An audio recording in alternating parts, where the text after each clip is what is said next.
Willy Schran, bonjour. Bonjour Benoît. Merci une nouvelle fois de venir ici au Game Fair et sur le stand chasson.com pour répondre à quelques questions. Il y aura quelques questions sur le thème d'actualité autour de la chasse et puis des questions un petit peu plus perso.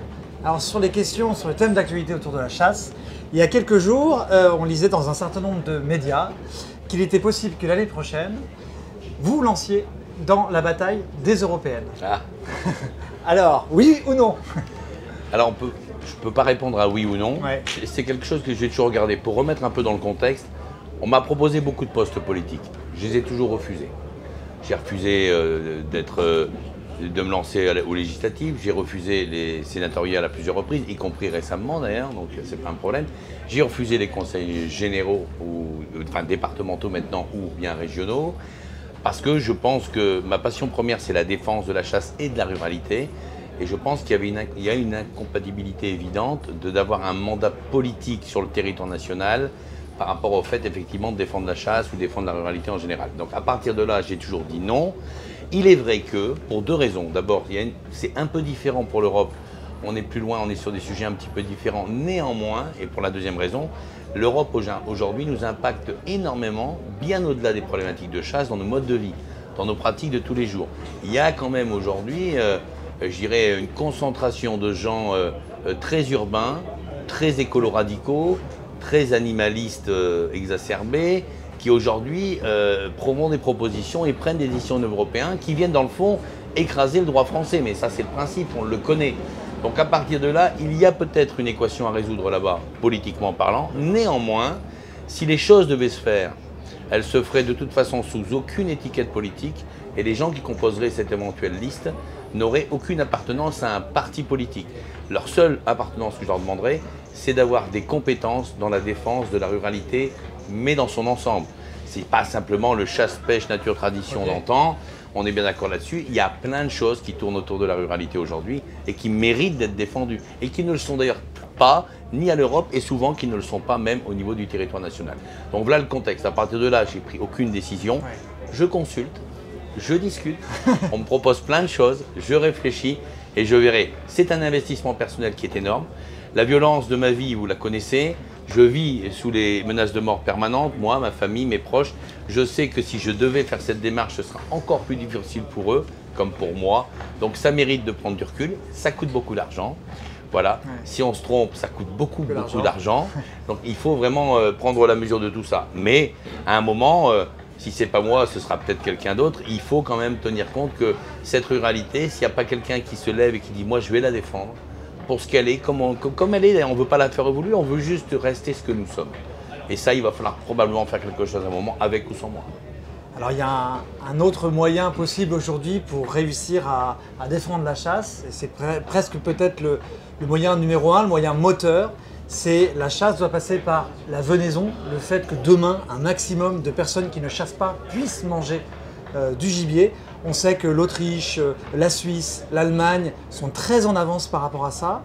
Qu'est-ce qu'aujourd'hui la Fédération nationale des chasseurs met en place pour que demain on ait du circuit court un peu partout en France par le biais notamment des fédérations? Alors, je dis d'abord toujours quelque chose là-dessus. En fait, mon approche, c'est de dire ce qu'on ne peut pas gagner par le cœur, c'est-à-dire par l'amour de la chasse. Les gens qui n'aiment pas la chasse ou qui ne comprendront jamais qu'on tue un animal. D'ailleurs qu'on aide tout au long de sa vie et qu'on finit par tuer pour manger ou pour un trophée, pour quelque chose, on connaît ça par cœur. Néanmoins, les Français restent encore des Gaulois. Et quand on met un steak sur la table, s'il vient d'un sanglier ou d'un cerf ou d'un bœuf, ça plaît quand même toujours. Donc ce qu'on ne peut pas gagner par le cœur, on peut quand même le gagner par l'estomac, c'est très français. Donc à partir de là, il faut essayer de résoudre cette équation. Là, on a un vrai problème qu'on va appeler franco-français. On a une administration française qui a complexifié au maximum les choses. Je me bats, on avait demandé, je me bats depuis quelques années, on avait demandé un rapport qui avait été fait par deux administratifs connus, d'ailleurs, en travaillant directement avec le ministère de l'Agriculture, sur justement les problématiques liées à la pression sanitaire qu'il y a sur la venaison. En fin de compte, c'est quoi l'histoire? Moi, ce que je veux, c'est qu'on puisse, la société de chasse du coin, la CCA, le bois communal, vous avez terminé votre journée de chasse, vous avez mis un petit billet, vous avez prévenu les gens du village, où ils savent qu'à 18 h, ils peuvent venir chercher un morceau de viande. Alors, c'est la même personne que vous croisez peut-être tous les dimanches et qui soit elle vous dit rien, ce qui est des fois pas plus mal, soit vous avez le droit au nom d'oiseau. Le jour où le mec vient chercher un steak, il ne vous verra plus jamais de la même façon. Vous allez le croiser dans la campagne et vous dire, dis non, Dédé, tu m'oublies pas, à 18h je suis là, t'as intérêt d'en flinguer un de sanglier. Ça va finir comme ça. Donc on tisse des liens, mais oui, mais sur l'amour de la table, sur l'amour de la viande, sur le fait de cette culture française de manger des bonnes choses, et quelle viande plus magnifique que celle-là.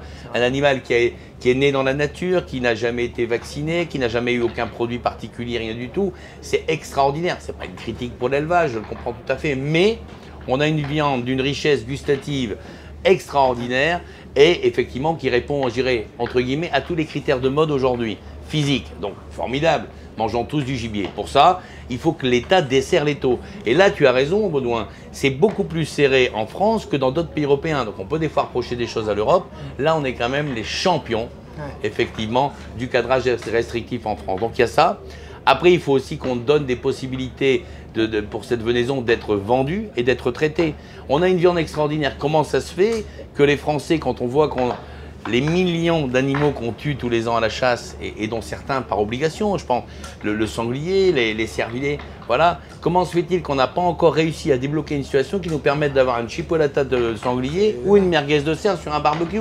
C'est une viande extraordinaire. Il y a 800 000 sangliers en France, il y en a 50 000 qui sont commercialisés aujourd'hui. Exactement. Par contre, il y a ces 50 000 là, et on en commercialise à peu près 100, 120 000 qui sont importés.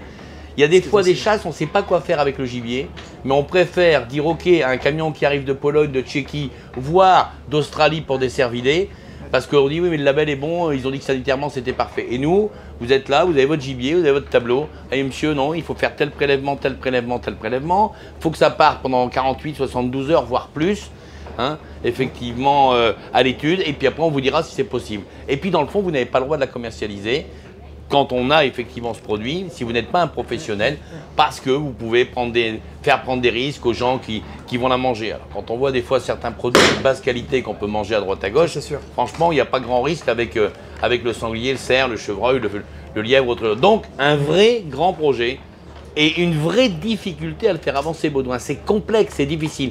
Néanmoins, on a des premiers points. Vous avez vu qu'on fait un test là depuis l'année dernière, encore pour cette année, où maintenant on autorise une société de chasse à couper en 6 un animal, ne pas le laisser entier, parce que mettre un sanglier dans toutes les voitures des gens qui viennent, ça ne va pas. Donc là on peut couper en 6, nous on veut couper encore plus fort, et on veut effectivement permettre soit d'offrir, soit de vendre effectivement ce produit de la chasse qui, dans le fond, fait plaisir à tout le monde. Juste pour terminer et pour vous faire voir comment c'est quand même curieux, le dernier sondage IFOP qu'on avait eu, il y avait 55% de Français qui étaient contre la chasse. Dans ces 55%, tu avais sûrement vu ça, Baudouin, dans ces 55%, on demandait aux gens, mais est-ce que vous voulez manger du gibier? Il y en a 75% qui disent oui. Il faudrait juste qu'on leur explique quand même que pour manger du gibier, il faut déjà le chasser. Il y a un problème. Donc ça veut bien dire ça. Ce que tu ne peux pas gagner par le cœur, tu peux le gagner par l'estomac. C'est un vrai grand sujet. Ajoutez à ça la communication permanente qu'on fait depuis 3 ans, et c'est comme ça qu'on renversera l'opinion publique et qu'on donnera un vrai avenir à la chasse française. Surtout quand on sait que les dernières études montrent qu'en France, la consommation moyenne de viande par habitant est de 80 kg par an. Ça fait presque une moyenne de 1,750 kg par semaine. Donc ces gens-là, ils sont d'accord pour manger du poulet ou du veau. Ouais, et puis c'est français, je suis désolé. Et à côté de ça, voilà, la prendre du plaisir et avoir de la convivialité, de l'amitié au milieu d'un plat de tofu de quinoa, les mecs, on va pas rêver. Hein. Ouais. Mettez une belle côte à l'os, sortez quelques saucisses, c'est déjà la vie, quoi. C'est ça. Donc c'est ça, oui, la viande, c'est important. C'est important chez nous. Et puis les mecs qui mangent de la viande sont des mecs heureux. Et ça se voit. Quant aux autres, j'ai l'impression qu'ils devraient manger de la viande, de faire chier dans leur vie quand même, quoi. On est d'accord.